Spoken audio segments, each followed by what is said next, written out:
sharing those experiences with us. Now, the excitement is building here in the commentary box. We've just seen the P-47, the Jug taxi out in front of us. Here come the P-51s, 4 of them today, thankfully. There are 4 P-51s, and as you saw, taxiing out at the start was that beautiful B-17 Sally B.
Landing on the hard runway as the P-51s continue their performance above.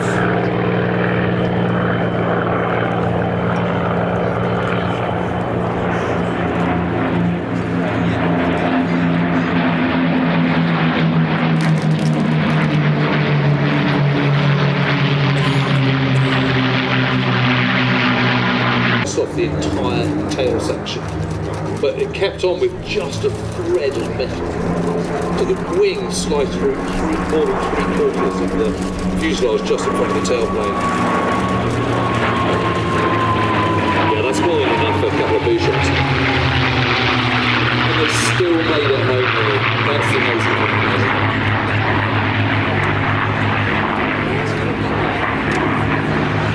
So our 3 ship of P-51s putting on quite a dazzling performance in their aerobatic routine.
You were talking about the dangers of flying the Messerschmitt 109, and that was certainly true. It has this terrific torque. It basically wants to flip itself over, so as a pilot you've got to counteract that, and that's fine if you're incredibly experienced.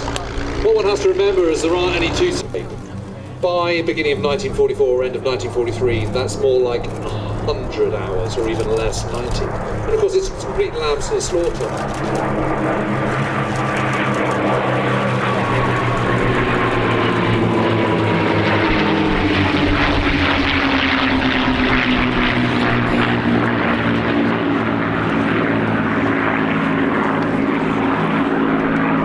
To the beginning of March 1944, from the beginning of January 1944, the Luftwaffe lost 3,400 planes to flying accidents. And only about 2,700, in the air or in combat. So actually more than 50% due to accidents, and that is entirely because of the air at any one time in combat. So that enables the new boys to come in and learn some of the ropes from the old hands. Then they might go on a milk run, which is what's considered to be a sort of easy operation just across the channel or something, get their hand in. So they're kind of eased into the kind of heavier combat. And of course, in every single way, that means quality of those fighter pilots is better, but also that they're being looked after and nursed into sort of combat efficiency much better by that stage of the war.